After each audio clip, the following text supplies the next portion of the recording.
Iran Israel युद्ध में एक तरफ अमेरिकी राष्ट्रपति डोनाल्ड ट्रंप ये कह रहे हैं कि बातचीत चल रही है ईरान के साथ, सकारात्मक बातचीत हो रही है और हम समझौते की तरफ आगे बढ़ रहे हैं। लेकिन इसी बीच आई एक खबर ने सबको चिंता में डाल दिया। वो खबर यह है कि ईरान के बुशेहर न्यूक्लियर पावर प्लांट पर अटैक हुआ। हालांकि उसे कुछ खास नुकसान नहीं पहुंचा है, लेकिन अब सवाल यह है कि एक तरफ बातचीत की बात की जा रही है, दूसरी तरफ अगर न्यूक्लियर पावर प्लांट पर अटैक किया जा रहा है तो आखिर ये चल क्या रहा है, इसे ही समझने की हम कोशिश करेंगे। हमारे साथ डिफेंस एक्सपर्ट कर्नल अनुराग शुक्ला मौजूद हैं। अनुराग जी, ये अटैक बातचीत के बीच ये क्यों और किस लिए?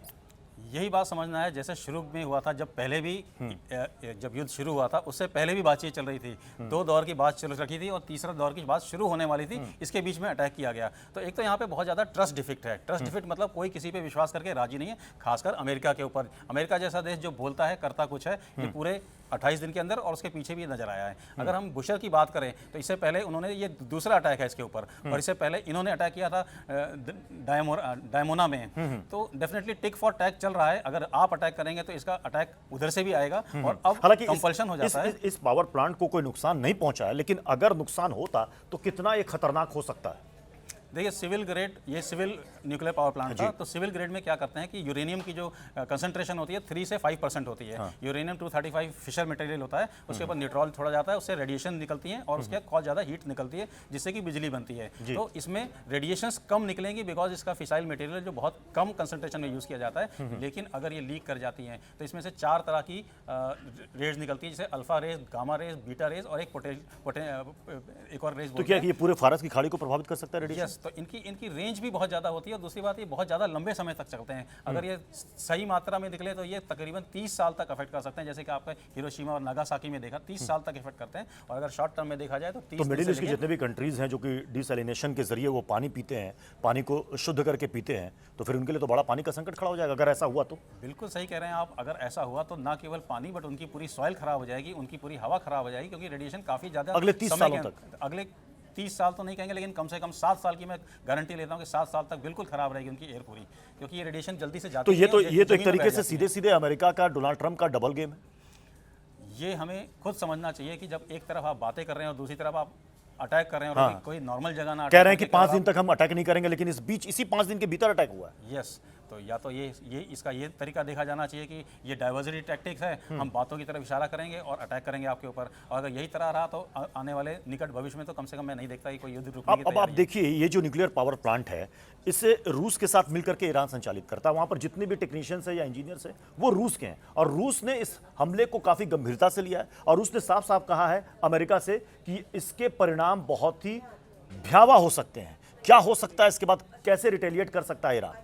देखिए, युद्ध अगर आप देखें तो यूक्रेन और रशिया में भी चल रहा है। तो रशिया इस समय अपने वर्ल्ड एरिना से दूर रहना चाहता है और ये शुरू में ही बोला था कि हम इसमें पार्टिसिपेट नहीं करेंगे।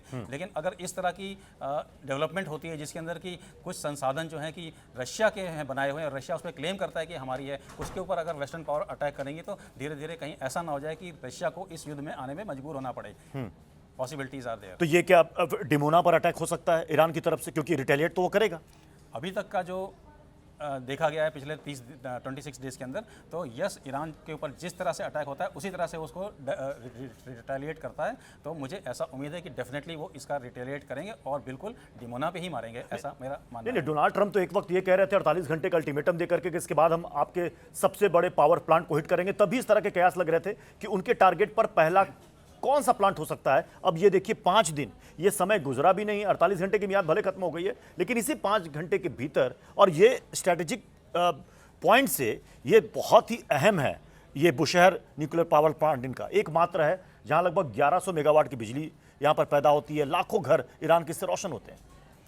बिल्कुल, ये बात समझना चाहिए कि अगर आप जो बोल रहे हैं और वही कर रहे हैं और दूसरी तरफ आप चाहते हैं कि हमारे से नेगोशिएशन करें और आप पीस की बातें करें, तो ऐसा तो नहीं होगा। और ईरान ने पहले भी बोला था कि अगर हमारे संसाधनों पर हमला किया तो एग्जैक्टली सेम टिक फॉर टैक आपके भी किया जाएगा। लेकिन उसने ये नहीं डिफाइन किया था कि वो कहाँ करेगा। उसने एक बड़ा क्लियर किया था, अमेरिका के इंटरेस्ट जहाँ पे हैं, जैसे कि गल्फ की कंट्रीज़ के अंदर सऊदी हो गया, ओमान हो गया, कतर हो गया, आपका यूएई हो गया, तो वहाँ के उन्होंने बोला था कि अगर आप हमारे संसाधनों पर करेंगे तो हम आपके संसाधनों में करेंगे, क्योंकि वो अब युद्ध के दौरान उन सारे देशों को, खाड़ी के देशों को भी अपना दुश्मन मान रहा है। जी, मैं जल्दी से उन शर्तों पर भी आता हूं जहां पर अमेरिका कह रहा है कि हमने लगभग 15 के आसपास हमने शर्तें यहां पर रखी हैं ईरान के लिए, और ईरान लगभग उस पर मान चुका है। ईरान कह रहा है कि ये सब क्या कर रहे हैं, कोई इस तरह की जानकारी नहीं है, ये सब फेक है, सब झूठ है, ये ट्रंप कुछ भी बोले जा रहे हैं। अब ईरान जो कह रहा है कि मिडिल ईस्ट में अमेरिका अपने सैन्य बेस खत्म कर दे, आपको लग रहा है पॉसिबल अमेरिका मानेगा?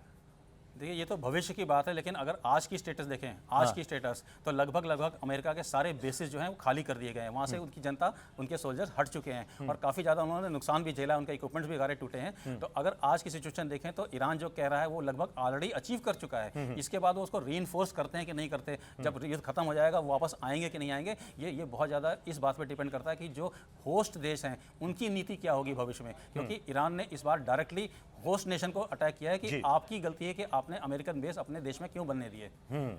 मतलब आपने मिडिल ईस्ट के देशों को कहा कि हम आपको सुरक्षित रखेंगे, लेकिन सुरक्षा के नाम पर क्या हुआ? उन्हीं के बेसों को सबसे ज्यादा नुकसान पहुंचाया ईरान ने। बिल्कुल, जो एक 40 साल से मात चल रही थी, जो एक बताया जा रहा था कि बहुत बड़ी बात होती है, उसको ईरान तोड़ने में कामयाब रहा है। और ये एक आंखें खुलने वाली बात है खाड़ी के देशों के लिए भी, जो इतना ज़्यादा डिपेंडेंट थे यूएस के ऊपर, लेकिन आज उनको एक नया आंखें खुल गई उनकी कि ऐसा भी पॉसिबल है। यानी कि आपके मुताबिक अभी ये जंग इतनी जल्दी खत्म होने वाली नहीं है और रिटेलिएट तो यानी कि पलटवार तो ईरान की तरफ से जरूर किया जाएगा, जो बुशर न्यूक्लियर पावर प्लांट पर हमले की कोशिश की गई है। बिल्कुल बिल्कुल, आप सही कह रहे हैं। और अगर आप देखें, नई नई मिसाइलें ईरान निकाल रहा है। परसों की बात है, उन्होंने एक मिसाइल निकाली जिसके पास 4 नई मिसाइल एक साथ निकलती हैं टर्मिनल पे जाके, 4 नई missile. It is not a cluster bomb.